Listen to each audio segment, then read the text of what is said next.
Maya Jackson sat quietly in the back corner of Lincoln High School's cafeteria, her thick curly hair cascading down her shoulders like a dark waterfall. She preferred this spot because it kept her away from the chaos that usually erupted during lunch period. Most students saw her as the quiet girl who kept to herself, always buried in a book or sketching in her notebook. What they didn't know was that Maya had been training in mixed martial arts since she was 7 years old. Her father, Marcus Jackson, had been a professional boxer before an injury ended his career. Instead of letting his dreams die, he opened a small gym in their neighborhood and dedicated himself to teaching his daughter everything he knew about fighting and self-defense. Maya's mother, Sarah, initially worried about her daughter learning such aggressive skills, but Marcus convinced her it was necessary in their tough neighborhood.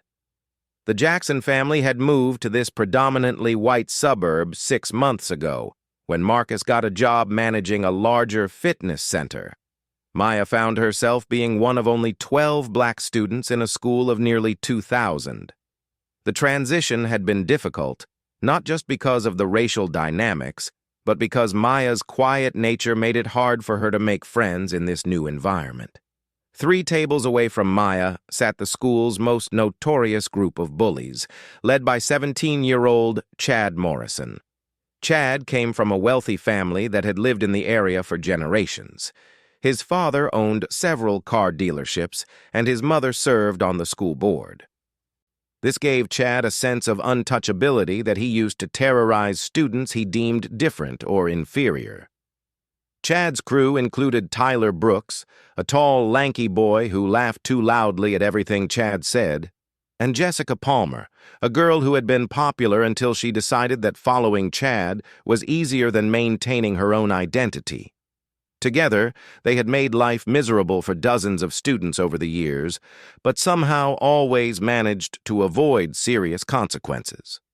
Maya had successfully stayed off their radar for months by keeping a low profile.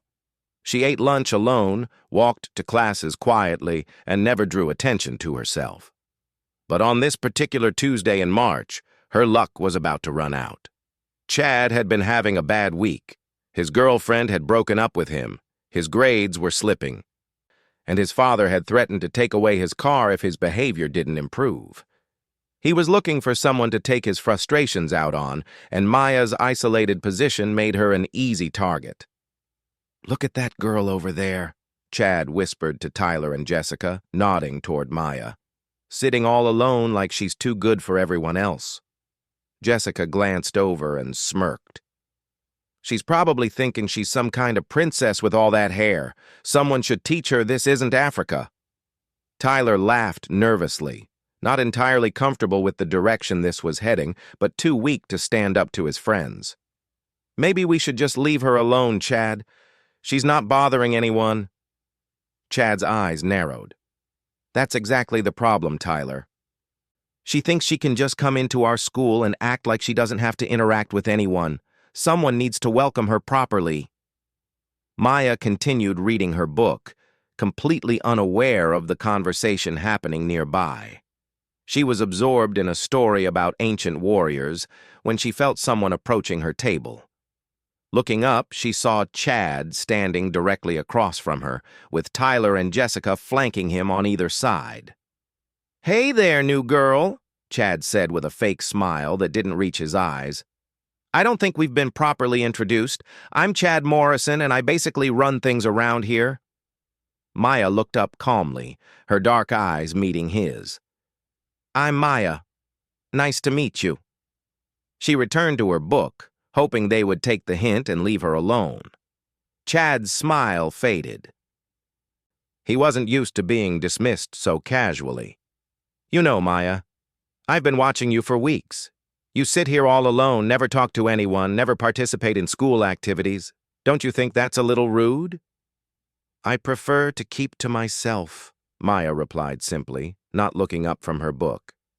"I'm not bothering anyone." Jessica stepped closer, her voice dripping with false sweetness. "But Maya, honey, that's not how things work here. We're all one big happy family at Lincoln High. You can't just ignore everyone and expect to fit in." Maya finally closed her book and looked directly at the three students standing around her table. She had dealt with bullies before at her old school, and she recognized the signs. Her father had taught her that sometimes the best defense was to stay calm and not give bullies the reaction they were looking for. "I appreciate your concern," Maya said evenly, "but I'm perfectly fine sitting here by myself. I'm not looking to cause any trouble." Chad's face reddened slightly. The calm way Maya was handling this situation was not what he had expected, and it was making him more frustrated. In his experience, victims were supposed to be nervous, scared, or angry. Maya's composed demeanor was throwing off his usual script. "You know what your problem is." Chad leaned forward, placing his hands on Maya's table. "You think you're better than everyone else, walking around here with your nose in the air, acting like you're some kind of queen." "I don't think I'm better than anyone," Maya responded quietly. "I just like to read during lunch. Is that against the rules?" Tyler shifted uncomfortably. Something about Maya's calmness was making him nervous, like she was a coiled spring waiting to release. But Chad was too caught up in his own anger to notice the warning signs. "Maybe you need an attitude adjustment," Chad said, his voice getting louder. Other students were starting to notice the confrontation, and a small crowd was beginning to form around Maya's table. "Maybe you need to learn some humility." Maya remained seated, but her posture had subtly changed. Years of martial arts training had taught her to read body language and aggressive intentions. She could sense that this situation was escalating beyond mere verbal harassment. "I think you should probably leave me alone now," Maya said. Her voice still calm, but carrying a warning that Chad was too arrogant to hear. "Or what?" Chad laughed, looking around at the growing crowd of students. "What are you going to do about it, princess?" That's when Jessica spotted the scissors that Maya had been using to cut out pictures for a school project. Without thinking, Jessica grabbed them from the table and held them up with a wicked grin. "You know what, Chad? I think Maya's hair is a little too long. Maybe we should help her with a haircut." Maya's eyes locked onto the scissors in Jessica's hand. Every muscle in her body tensed, and for the first time since the confrontation began, her calm exterior showed a crack. Her father had always told her that her hair was her crown, and it represented her heritage and her strength. The idea of someone cutting it without her permission triggered something deep and primal within her. "Put those down," Maya said, her voice dropping to a whisper that somehow carried more menace than any shout could have. Chad grinned, thinking he had finally found Maya's weakness. "Oh, now we're getting somewhere. Little princess doesn't want her precious hair touched." Jessica opened the scissors and took a step toward Maya. "Just a little trim, honey. Nothing too dramatic." Maya stood up slowly, her chair scraping against the floor with a sound that made several nearby students step back instinctively. Something about her movements had changed completely. The quiet, bookish girl was gone, replaced by someone who moved with the fluid grace of a trained fighter. "I'm warning you one last time," Maya said, her voice steady but carrying an unmistakable edge of danger. "Put the scissors down and walk away." Chad was too drunk on his own power and the attention of the crowd to heed the warning. "You don't get to make demands here, new girl. Jessica, give her that haircut." Jessica lunged forward with the scissors, aiming for a handful of Maya's hair near her shoulder. It was at that moment that Maya Jackson stopped being the quiet girl in the corner and became the fighter her father had trained her to be. The next few seconds would change everything at Lincoln High School. Maya's hand shot out faster than anyone could follow, catching Jessica's wrist in an iron grip that made the girl cry out in pain and drop the scissors immediately. But that was only the beginning.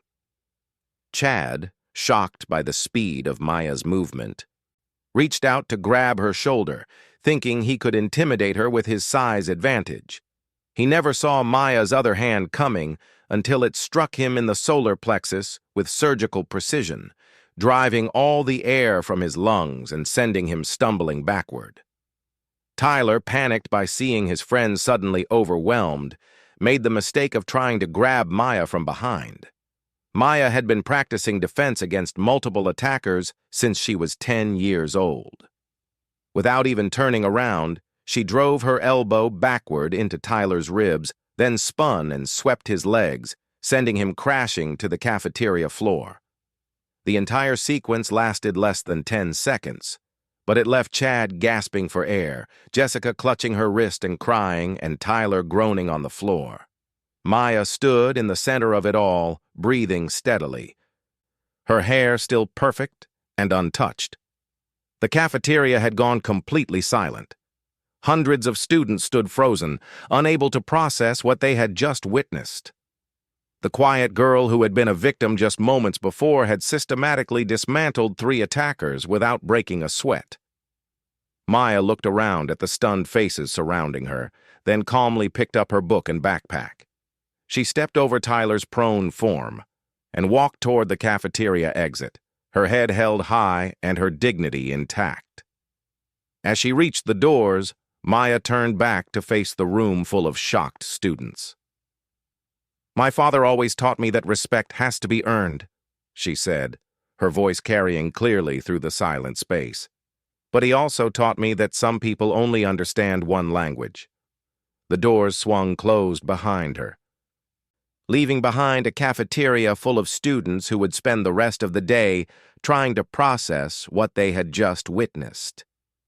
Word of the incident would spread through the school like wildfire, but Maya Jackson was just getting started. What none of them knew was that this was only the beginning of a much larger story that would expose the toxic culture of bullying at Lincoln High School and ultimately lead to changes that would protect future students from experiencing what Maya had endured. But first, there would be consequences to face and battles still to fight. The quiet girl in the corner was gone forever, replaced by someone who refused to be a victim, and Lincoln High School would never be the same. Within 15 minutes of Maya's exit from the cafeteria, 3 different versions of the incident had reached Principal Henderson's office. The first came from a panicked teacher who had witnessed the end of the confrontation. The second from a student who claimed Maya had attacked 3 innocent classmates unprovoked, and the third from the school nurse who was treating Tyler's bruised ribs and Jessica's sprained wrist. Principal Janet Henderson had been running Lincoln High School for 12 years, and she prided herself on maintaining order and discipline. However, she had also learned to be suspicious when incidents involving certain students occurred. Chad Morrison's name appearing in yet another disciplinary report raised immediate red flags for her. Maya sat quietly in the main office, waiting to be called in to explain her actions. She had used the walk from the cafeteria to compose herself and prepare for what she knew would be a difficult conversation.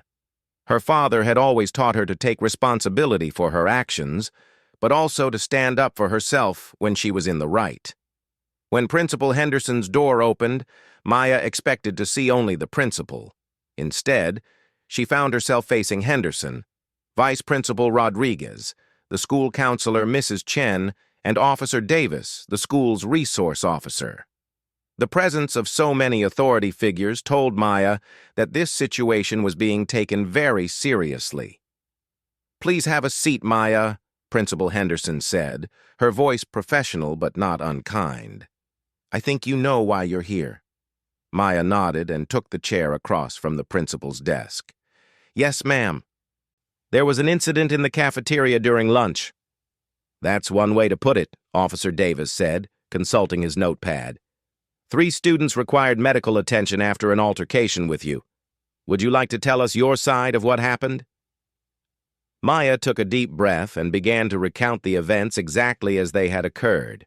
She spoke clearly and honestly, describing Chad's approach to her table, the escalating verbal harassment, Jessica grabbing the scissors, and the threat to cut her hair.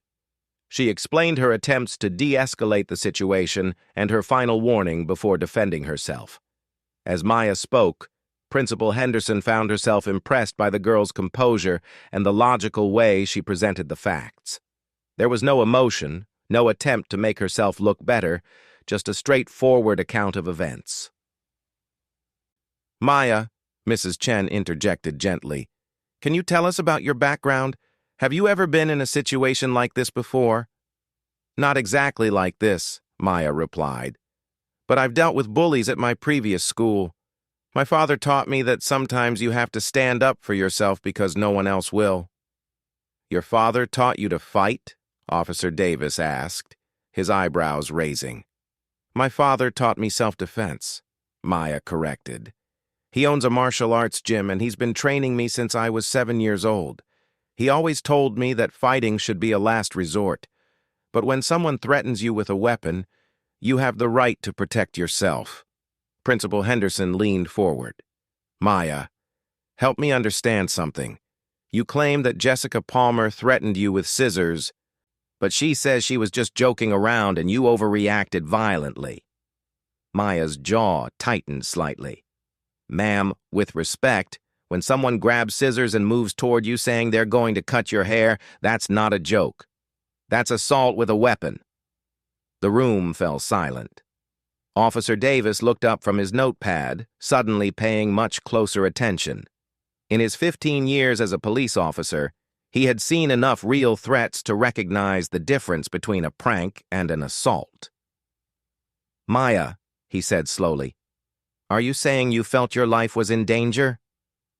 "I felt I was being threatened with a weapon by 3 people who had me surrounded," Maya replied. "My father taught me that scissors can cause serious injury if used against someone. I defended myself using the minimum force necessary to stop the threat." Vice Principal Rodriguez, who had been silent until this point, spoke up. "Maya, we understand you were defending yourself, but don't you think your response was a bit excessive? 3 students are injured." Maya's eyes flashed, and for the first time, her calm demeanor cracked slightly. "Excessive? Mr. Rodriguez, Jessica Palmer grabbed scissors and tried to cut my hair while Chad Morrison and Tyler Brooks had me surrounded. If 3 men surrounded your daughter in a parking lot and one of them pulled out a weapon, would you want her to just stand there and take it?" The analogy hit home harder than Maya had intended. Principal Henderson found herself reconsidering the entire situation from a different perspective. She had been focused on the fact that 3 students were injured, but she was beginning to understand that Maya might have been the victim, not the aggressor. "Let's take a step back," Principal Henderson said. "Maya, I want you to wait in the counselor's office while we review some security footage and interview witnesses." Over the next 2 hours, Principal Henderson and her team conducted a thorough investigation of the incident. What they discovered painted a very different picture than the one Chad Morrison and his friends had initially presented. The security camera in the cafeteria had captured most of the confrontation, though the audio was unclear. The footage clearly showed Chad approaching Maya's table, the 3 students surrounding her, and Jessica grabbing something from the table before moving toward Maya aggressively. It also showed Maya's defensive actions occurring only after Jessica had lunged at her with what was clearly identifiable as scissors. More importantly, when Principal Henderson began interviewing witnesses, a disturbing pattern emerged. Student after student described Chad Morrison and his friends as chronic bullies who had been terrorizing classmates for years. Several students admitted they had been too afraid to report previous incidents because Chad's family was so influential in the community. Maria Santos, a junior who had witnessed the entire confrontation, provided particularly damaging testimony. She told Principal Henderson that she had heard Chad and his friends planning to humiliate Maya before they approached her table. She also confirmed that Maya had repeatedly asked them to leave her alone and had warned them to put the scissors down. "Mr. Henderson," Maria said, tears in her eyes, "Maya didn't start that fight. She tried everything to avoid it. Those 3 have been picking on people all year, and everyone knows it. We just never thought anyone would finally stand up to them." By the time Principal Henderson called Maya back into her office, the entire narrative had shifted. Maya was no longer being investigated as the aggressor. She was being recognized as a victim who had defended herself against assault. "Maya, Principal Henderson said, her voice much warmer than it had been earlier. I owe you an apology. Our investigation has revealed that you were the victim of harassment and assault, and you acted appropriately in defending yourself.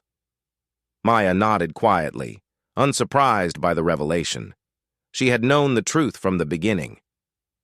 However, Principal Henderson continued, we need to address the elephant in the room. Your defensive skills are quite advanced. 3 students are injured, and while we now understand it was justified, we need to make sure something like this doesn't happen again. It won't happen again if people don't threaten me with weapons, Maya replied simply. Officer Davis smiled slightly at her response. Maya, can you tell us more about your training? What kind of martial arts do you study? Maya's posture straightened with pride. My father started me with basic self-defense, then we moved into boxing, kickboxing, and Brazilian jiu-jitsu. I've been competing in amateur tournaments for 3 years. I have a junior black belt in karate, and I'm working toward my blue belt in BJJ. The adults in the room exchanged glances. They were beginning to understand that Maya Jackson was not just some girl who had gotten lucky in a fight. She was a trained martial artist who had shown remarkable restraint in dealing with her attackers. Maya, Mrs. Chen asked gently, how has the transition to our school been for you? Have you experienced other incidents of harassment? Maya hesitated for a moment, then decided to be completely honest. This is the first time anyone has physically threatened me, but I've heard comments. People saying things about my hair, my skin color, asking if I'm on welfare or if my father is in prison. I've been called names in the hallways. But I was taught to ignore ignorant people and focus on my education. Principal Henderson felt a pit forming in her stomach. Her school had a bullying problem, and it had taken a trained fighter defending herself to bring it to light. Maya, I want you to know that harassment of any kind is not tolerated at Lincoln High School, she said firmly. I'm going to be conducting a comprehensive review of our anti-bullying policies, and I want to make sure you feel safe here. Thank you, ma'am, Maya replied. I just want to finish my education without any more drama. Officer Davis closed his notepad. Maya, you're not in any trouble. In fact, you showed remarkable restraint. Most people with your level of training could have seriously hurt those 3 students, but you used just enough force to stop the threat. That shows excellent judgment and control. As the meeting concluded, Principal Henderson made several decisions that would change the culture at Lincoln High School. Chad Morrison, Tyler Brooks, and Jessica Palmer would all face suspension and be required to attend counseling sessions about harassment and respect. More importantly, she would be implementing new policies to address the toxic environment that had allowed such behavior to flourish. But Maya's story was far from over. Word of the incident had spread throughout the school and beyond, reaching the local community and even Maya's extended family. Her demonstration of self-defense had awakened something in other students who had been silently enduring harassment. When Maya returned to classes the next day, she found that her world had changed completely. Students who had never spoken to her before were approaching her in the hallways, some to thank her for standing up to Chad Morrison, others to ask for advice about dealing with their own bullying situations. The quiet girl who had just wanted to read her books in peace had become an unlikely symbol of empowerment. And whether she wanted it or not, Maya Jackson was about to discover that her actions in the cafeteria had started something much bigger than a simple self-defense incident. Her father had always told her that with great power comes great responsibility. Maya was about to learn exactly what that meant as she navigated the aftermath of becoming the girl who refused to be a victim. The hardest battles were still ahead, but Maya Jackson was ready to face them with the same courage and determination she had shown in the cafeteria. The investigation had revealed the truth, but the real test would be whether Lincoln High School was ready to change its culture and protect all of its students. Maya was about to find out if one person's courage could truly make a difference in a system that had failed so many students before her. 3 weeks after the cafeteria incident, Maya Jackson walked into Lincoln High School to find a group of 20 students waiting for her by her locker. At first, she tensed, wondering if this was some kind of retaliation from Chad Morrison's friends. But as she got closer, she realized these students weren't there to confront her. They were there to thank her. "Maya," said Sarah Kim, a sophomore who had been dealing with cyberbullying for months, "we wanted to talk to you about starting something. A group where students can support each other against bullying." Maya looked around at the diverse group of faces surrounding her, students of different races, grades, and social backgrounds, all united by their shared experience of being targeted by bullies. She recognized several of them as fellow outcasts who, like her, had been keeping their heads down and hoping to survive high school without incident. "What kind of group?" Maya asked, genuinely curious.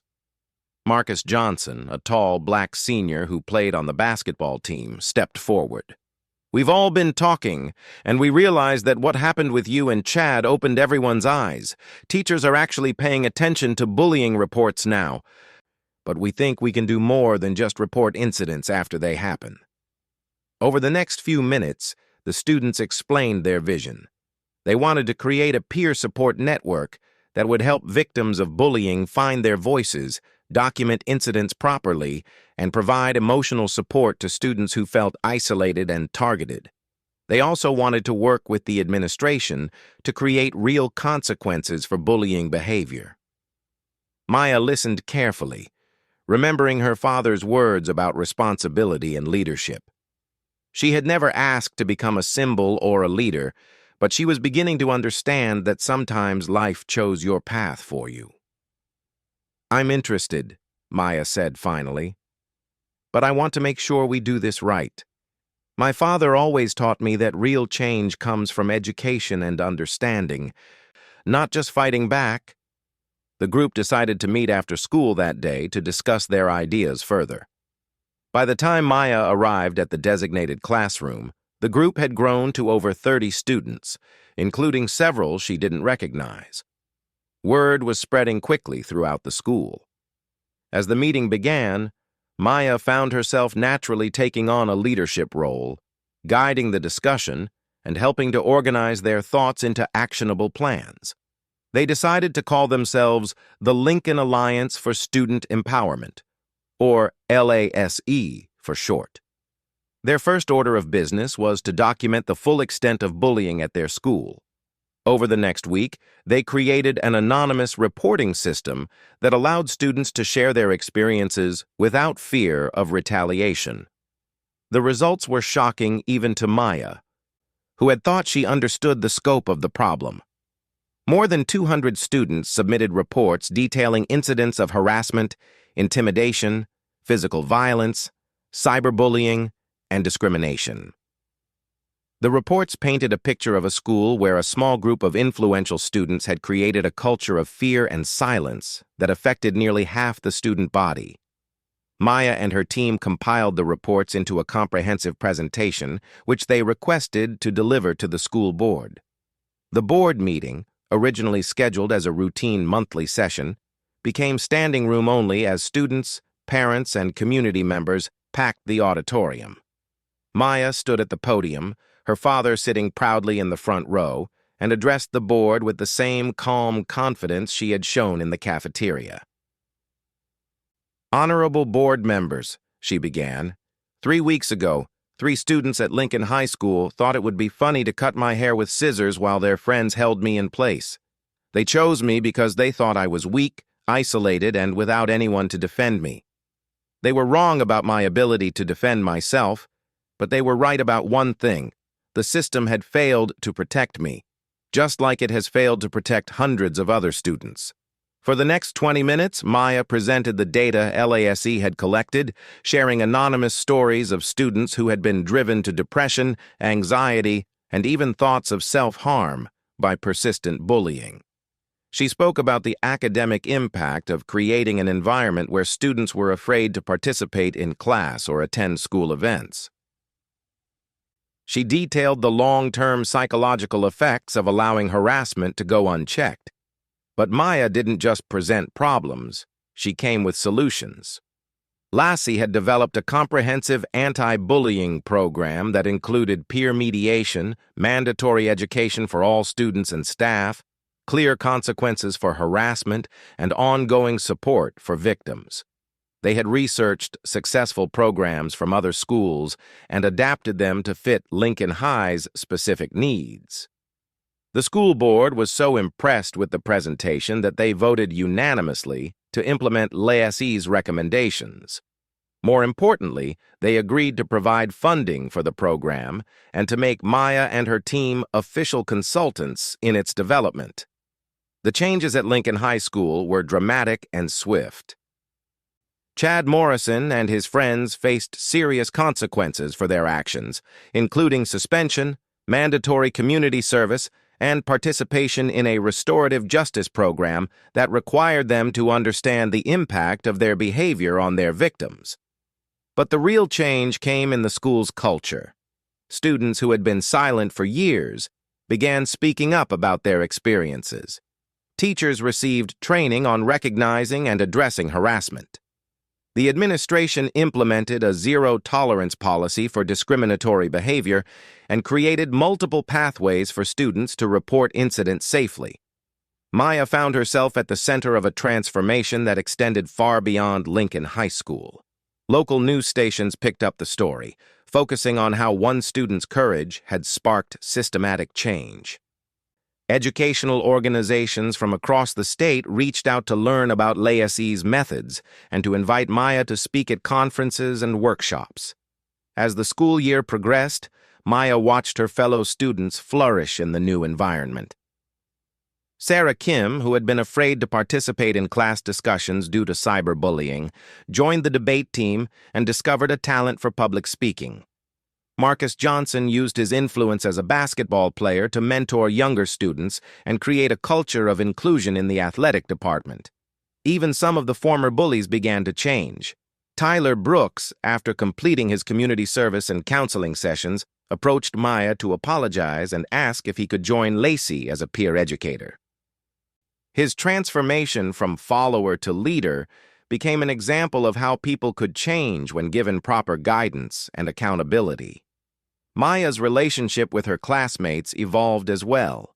The girl who had once eaten lunch alone now found herself surrounded by friends who valued her leadership and sought her advice on everything from dealing with difficult teachers to planning school events.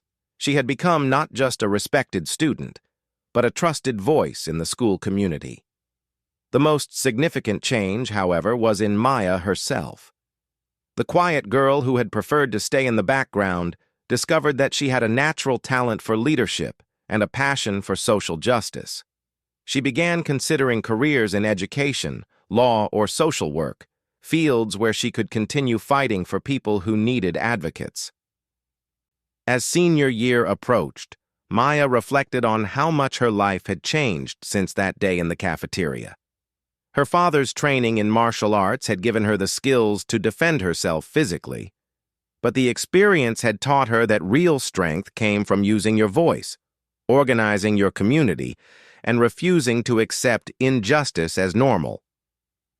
The Lincoln Alliance for Student Empowerment had grown into a model program that was being replicated in schools across the region. Maya received a full scholarship to attend college, where she planned to study criminal justice with a focus on restorative justice and conflict resolution. At her graduation ceremony, Principal Henderson invited Maya to speak to her fellow students. Standing at the podium where she had once presented evidence of systemic bullying, Maya now addressed a school that had become a model of inclusion and respect. 2 years ago, Maya told her classmates, someone tried to cut my hair because they thought it would humiliate me and put me in my place. They thought my hair was something they could take from me to make themselves feel powerful. What they didn't understand is that my real strength was never in my hair or even in my ability to defend myself.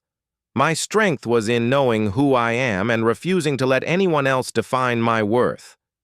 She paused, looking out at the sea of faces that now included students of all backgrounds sitting together, supporting each other, and celebrating their differences rather than using them as weapons. You all learned that same lesson in your own ways, Maya continued. You learned that when we stand together, when we refuse to be silent about injustice, when we choose courage over comfort, we can change not just our own lives, but the lives of everyone around us. The girl who was supposed to be an easy target became the catalyst for transformation, but only because you all chose to join her. As Maya walked across the stage to receive her diploma, she thought about the journey that had brought her to this moment. A simple act of self-defense had become a movement. A quiet girl's refusal to be victimized had inspired an entire school to examine its values and choose to be better. Years later, when Maya became a successful civil rights attorney, she would often tell the story of the day someone tried to cut her hair. But she never focused on the physical confrontation or her martial arts skills. Instead, she talked about the power of community, the importance of speaking truth to authority, and the way that one person's courage can inspire systemic change. Maya Jackson had started high school as a girl who just wanted to read her books in peace. She graduated as a leader who had proven that sometimes the person others underestimate is exactly the person who will change everything. The bullies had indeed picked on the wrong girl, not because she could fight, but because she refused to stay silent about injustice. Lincoln High School's transformation became a case study taught in education programs across the country. The school's success in creating an inclusive environment where all students could thrive was directly traced back to the day Maya Jackson defended herself in the cafeteria and then chose to use that moment as a catalyst for something much bigger. The girl with the untouchable hair had touched countless lives and created a legacy that would protect future generations of students. In trying to diminish her, her attackers had instead revealed her true power and given her the platform to make a lasting difference in the world.